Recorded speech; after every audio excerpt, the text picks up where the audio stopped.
Over that long period, Ladas ranged from sedate proletarian sedans to rotary-powered police interceptors, but all retained the basic brick shape inherited from the Fiat 124. Lada itself is a construct intended for Western consumption. The cars were better known at home under the Zhiguli label, named for the hills near the factory. Lada was a label created for exports but later supplanted the homegrown names in the 1990s. The VAZ name originally stood for Volzhsky Avtomobilny Zavod, roughly, Volga Automobile Plant, which is not to be confused with the unrelated Gaz Volga brand of car. The sprawling factory was built in the late 1960s in Toliati on the Volga River, about 400 miles east of Moscow. Today it's called AutoVAZ and a part of Renault, but the factory is still one of the largest car factories in the world. The classic Ladas were eventually built at other facilities, but the factory and the car are cultural touchstones in Russia and well known around the world. The story begins before the Fiat was even a finished design, arguably on October 14, 1964, the day Nikita Khrushchev was ousted as first Secretary of the Soviet Union and replaced by Leonid Brezhnev and, secondarily, Alexei Kosygin. The Soviet Union's Scientific and Research Automobile and Engine Institute, better known as NAMI, wasn't all that happy with this choice. They also supposedly tested and made overtures about several foreign designs including the Morris 1100, a Do-16, Ford Taunus 12M, Peugeot 204, Skoda 1000 MB, and the Renault R16, preferring the Renault. Auto Minister Alexander Tarasov, however, had good reasons beyond political considerations to go with Fiat.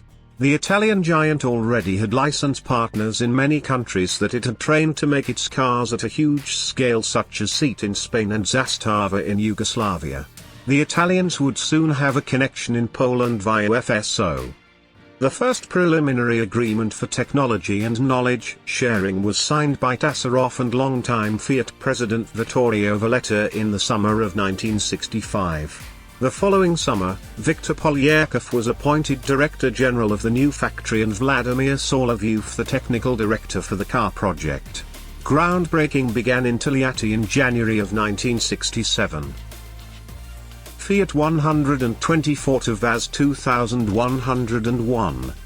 The car selected as the basis for the new Russian car was Fiat's brand new 124 sedan. As NAMI found, it wasn't exactly a perfect fit at first. He 124 sedan had only barely finished testing itself when test cars began arriving in Russia for evaluation in the summer and fall of 1966. It was a brand new car but powered by a wheezy old 1200cc OHV4. The Russian engineers at a special testing range near Moscow hated this engine and considered it unsuitable for their car. Worse yet, the 124 shell was clearly not built for Russia's roads. The shells began flexing and the suspensions wore out quickly in heavy testing. Supposedly, after just 12,000 kilometers, some of the cars showed stress cracks in the ANC pillars. This sent the Italian engineers scrambling for solutions. They offered the blueprints of the new twin-cam Fiat engine that would soon debut in the 124, but the Russian team preferred to design their own engine. They also wanted to design their own suspension and change the shell, and began almost right away doing just that, both with and without Dante Giacosa's help at Fiat. The first car, the VAZ 2101, looked more or less identical to the Fiat 124 on the outside.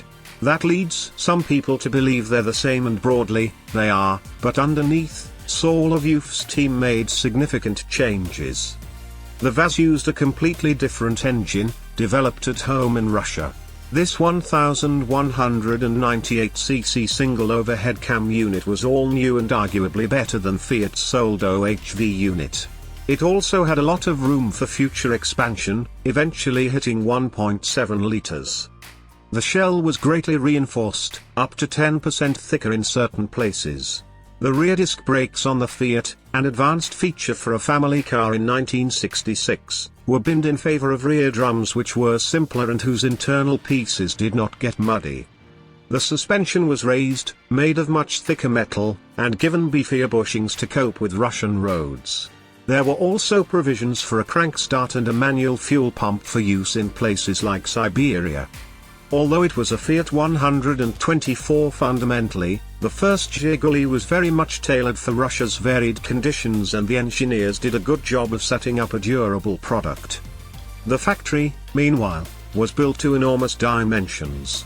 It was not yet fully complete when the first cars rolled off the line in 1970, but it was built with the idea of putting everything under one roof, not dissimilar from Henry Ford's River Rouge complex, which had in turn inspired another Russian car factory, the VAZ complex in Nizhny Novgorod, then called Gorky. At Volzhsky Avtomobilny Zavod, many components were made on site. The factory was also a keystone of central planning for other carmakers and other industrial concerns in the Warsaw Pact countries. Later on, FSO would ship shock absorbers to Toliati, and Toliati would ship windshields back. 2106. The next member of the family would be the most popular and the most desired within the Soviet Union, at least, up to this point, and it's the car we see here in these pictures. At home it was known colloquially as Shestyorka, the sixth one, and it was the best to date. The new 2106 was based directly on the luxury 2013, but did away with some of the extra chrome of that car, and it was offered at a lower price. The matte black fascias and chunky bumpers gave it a more 1970s look than the 2103. The big reason for its popularity, though, was speed. At the heart of the 2106 lay a combination of parts that created a new member of the Zhiguli's OHC engine family. It used a 78 horsepower 1568cc version of the engine that combined the pistons of the 1294cc engine and the crank of the 1452cc 2103 unit.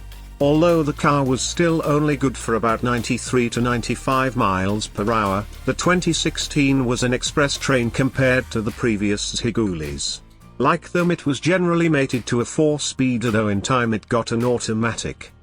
The Soviet Union built faster cars and bigger cars, but vehicles like the VAZ-24 Volga were generally out of reach of ordinary Russians. The 2106 was therefore one of the fastest and most modern vehicles you could buy in the Soviet Union, and in the 1970s its performance, comfort levels, and handling were still quite contemporary. The closest domestic competitor was the Moskvich, and the 2106 was newer, faster, and better.